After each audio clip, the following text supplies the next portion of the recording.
Bismillahirrahmanirrahim. Assalamualaikum warahmatullahi wabarakatuh. Bismillahirrahmanirrahim. Wassalatu wassalamu ala Rasulillah wa ala alihi wa sahbihi wa man wala.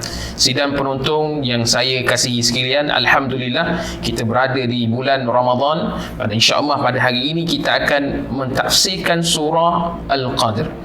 A'udzubillahi minasyaitonirrajim. Bismillahirrahmanirrahim. Inna anzalnahu fi lailatul qadr. وما أدراك ما ليلة القدر ليلة القدر خير من ألف شهر تنزل الملائكة والروح فيها بإذن ربهم من كل أمر سلام هي حتى مطلع الفجر. Firman Allah Subhanahu wa taala dalam surah Al-Qadr, sesungguhnya kami telah turunkan Al-Quran ini pada malam Lailatul Qadr. Apa jalannya kau dapat mengetahui apa di kebesaran malam Lailatul Qadr? Malam Lailatul Qadr lebih baik daripada 1000 bulan. Pada malam itu turun malaikat dan Jibril dengan izin Tuhan mereka kerana membawa segala perkara yakni yang ditakdirkan berlaku pada tahun yang berikut. Sejahteranya malam yang berkat itu sehingga terbitnya fajar. Hadirin hadirat sidang penonton yang saya kasihi sekalian, malam ini adalah malam yang Allah Subhanahu wa taala berikan segala kelebihan. Yang mana malam Lailatul Qadr Allah mulakan dengan Allah menyebut tentang penurunan Al-Quran. Walaupun dalam Al-Quran, dalam surah ini Allah Subhanahu wa taala tidak menyebut secara jelas Al-Quran yang diturunkan. Namun kita faham dalam surah yang lain Allah Subhanahu wa taala menyebut Syahrul Ramadan alladzi unzila fihi Al-Quran. Pada bulan Ramadan Allah turunkan Al-Quran dan dikaitkan dengan ayat ini, Inna anzalnahu fi lailatul qadr. Allah turunkan Al-Quran pada malam Lailatul Qadr.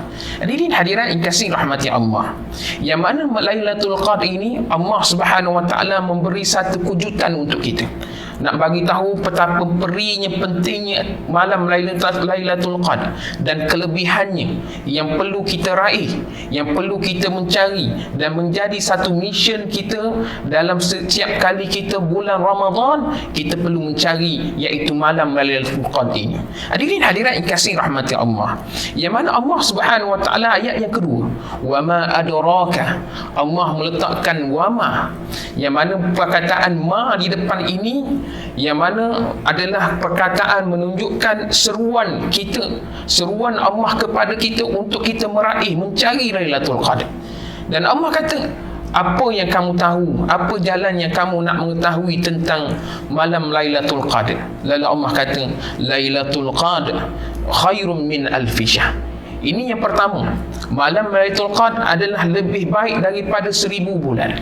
Yang mana 1000 bulan kalau kita bahagikan 1000 dengan 12 bulan, maka kita akan keluar lebih kurang 83 tahun. Cuba bayangkan tuan-tuan sidang penonton sekian, satu malam Allah berikan dengan ganjaran 83 tahun yang Allah berikan kepada kita.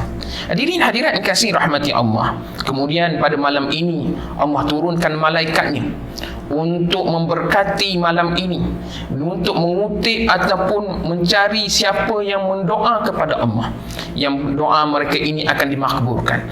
Kemudian malam ini Allah akan tentukan rezeki kita, takdir kita yang akan datang. Hadirin hadirat yang kasih rahmati Allah. Kemudian Allah Subhanahu wa taala menyebut dalam ayat ini, salamun hiya hatta matla'il fajr, dan malam ini diberkati sehingga terbitnya fajar.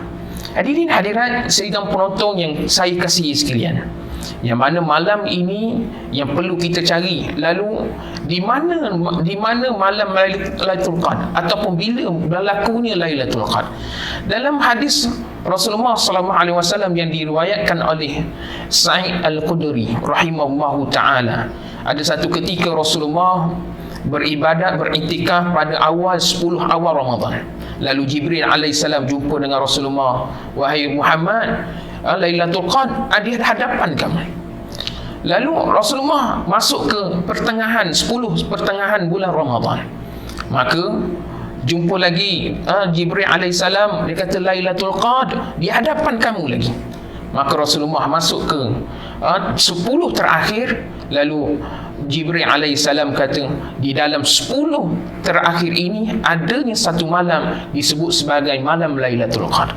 Yang indahnya ayat ini, kita lihat ayat ini ada 5 ayat yang kata ulama menggambarkan 5 hari yang perlu kita jadi tumpuan, iaitu 21, 23, 25, 27 dan 29.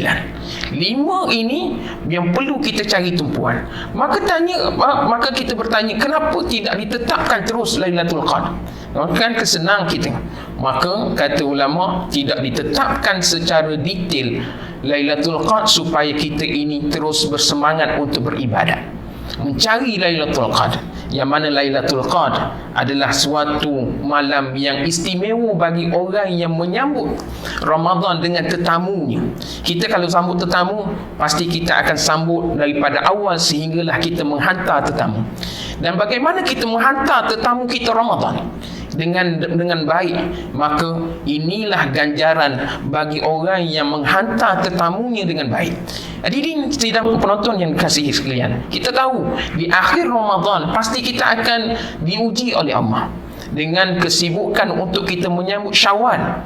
Maka ini akan melupakan kita tentang Ramadan, dan ini cabaran yang paling besar. Kalau boleh tuan-tuan, hadirin hadirat, cuba lupakan lagu raya dahulu dalam bulan Ramadan, dalam 10 akhir Ramadan, untuk kita sambut, untuk kita mendapat kelebihan bulan Ramadan ini.